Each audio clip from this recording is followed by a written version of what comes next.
আসসালামু আলাইকুম। তো কেমন আছো তোমরা? আশা করি আল্লাহর রহমতে অনেকটাই ভালো আছো। তো তোমরা অহনা গল্পটার লাগিয়া অনেকদিনই অপেক্ষা করছো। তো তুমি করে বুক ভরা ভালোবাসা আর বেশি কথা না কইয়া চলো আমরা অহনা গল্পের সিজন 2টা শুরু কইরা দেই। মাহমিদ কিছু বললো না, উত্তর দিত আনিচ্ছুক। অহনা হাত ধরে তাকে বাড়িতে নিয়ে গেল।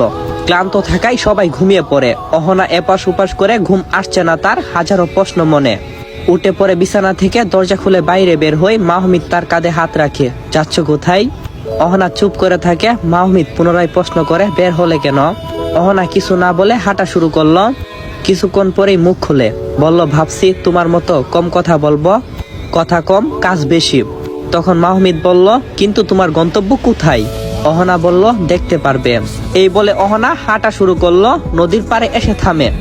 পূর্ণিমার প্রহর থাকার চারদিকটাই যেন খুব ভালো লাগছে দেখতে। নদীর পাড়ে থেমে পড়ছে অহনা। মাহমিদ তাকে বাধা দেয় না। আনমনে অহনা পানিতে নিজেকে নিমজ্জিত করে। একটু পর উঠে এসে মাহমিদের পাশে দাঁড়ায়। কিছুক্ষণ পর তার চোখের দিকে একটা প্রশ্ন ছুড়ে মারে, কে তুমি? মাহমিদ দূরে থাকিয়ে বলে, মাহমিদ। অহনা বলল, আমি তোমার পরিচয় জানতে চেয়েছি। কে তুমি? কোথা থেকে এসেছো? কেন এসেছো? আমাকে কেন সাহায্য করছো? কি সম্পর্ক আমাদের মাঝে? এসব প্রশ্নের উত্তর জানতে চাই আমি। মাহমিদ বলল, জেনে কি করবে? অহনা বলল, সেটা তোমার না জানলেও চলবে, আপাতত নিজের পরিচয় দাও। মাহমিদ বলল, এই মুহূর্তে আমার কোনো পরিচয় নেই, না আর থাকবে। অহনা ভেবে বলল, তোমার কথা কখনো আমি পুরোটা বুঝি না। তা তুমি কি স্পষ্ট করে কথা বলতে পারো না? আমার হাঁসফাঁস লাগে তোমার মধ্যে, আমি অন্যরকম কিছু দেখতে পাই। মাহমিদ বলল, তুমি সেটাই দেখতে পাও যেটা অপূর্ণ ছিল। অহনা মাহমিদের কাঁধে স্পর্শ করে, কিন্তু ছুতে পারে না। কাকুতি জড়ানো কণ্ঠে বলে, আমি তোমাকে ছুতে চাই মাহমিদ। মাহমিদ কিছুটা দূরে সরে যায়। অহনা আবারও এগিয়ে আসে। কিন্তু কেন এমন অদৃশ্য হয়ে থাকো? পাশে থাকলেও কোনো অস্তিত্ব নেই। আমার কেন জানি ভীষণ কষ্ট লাগে। মাহমিদ বলল, কিসের কষ্ট তোমার? অহনা বলল, জানি না, কিন্তু এই মুহূর্তে তোমাকে আমি সশরীরে দেখতে চাই, দেখা দাও। অহনার কথায় মাহমিদ কোমল হয়ে যায়, দৃশ্যমান হতে থাকে আস্তে আস্তে। আর এদিকে অহনা মাহমিদের কাঁধে স্পর্শ করতেই সে ব্যথায় শব্দ করে উঠে। মাহমিদ কোমল সুরে বলল, ব্যথা হচ্ছে খুব, তাই না?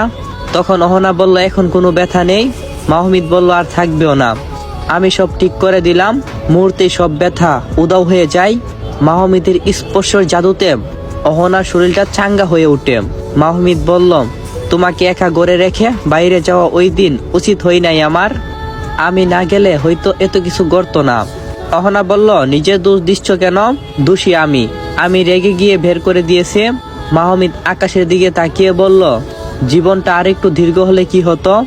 অহনা বুঝতে পারে না তার কথা। অহনা বলল, তোমার জীবন আছে কিনা সেটা আমি জানি না। তুমি কি আদৌ মানুষ নাকি অদৃশ্য কিছু? আমি কিছু বুঝতে পারছি না। অহনা মাহমিদের চোখের দিকে তাকিয়ে থাকে। লোকটাকে তার খুব চেনা চেনা লাগে, তবুও মনে করতে পারছে না। মনে হচ্ছে এরকম চোখে সে আগেও একবার তাকিয়েছিল। অনেক কথা জমা রয়েছে ওই চোখে। অহনা বলল, এই তুমি সব সময় অদৃশ্য থাকো কেন? কেন লোকের সামনে আসো না? তোমার কি কারোর সাথে কথা বলতে ভালো লাগে না? মাহমিদ বলল, আমি যতবার দৃশ্যমান হব ততবার আমার শক্তি একটু একটু করে কমে শেষ হয়ে যাবে।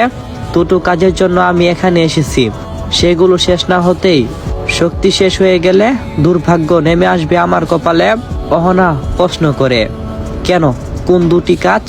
আর কেন দুর্ভোগ নেমে আসবে? মাহমিদ বলল, খুব শীঘ্রই জানতে পারবে। হঠাৎ বাতাস বইতে শুরু করে। ভিজে থাকার কারণে অহনা শীত করে। আস্তে আস্তে সে আরো জরুলো হয়ে শীতে শীতে দাঁত চেপে আসে অহনা। অহনা মাহমিদের দিকে তাকিয়ে দেখল সে এক মনে নদীর পানির দিকে তাকিয়ে আছে। রাগে ফুসফুস করে বলল, কখনো কি বাংলা সিনেমা দেখছো? মাহমিদ অবাক হয়ে বলল, না, আমি এসব পছন্দ করতাম না। অহনা বলল, পছন্দ করতে না মানে?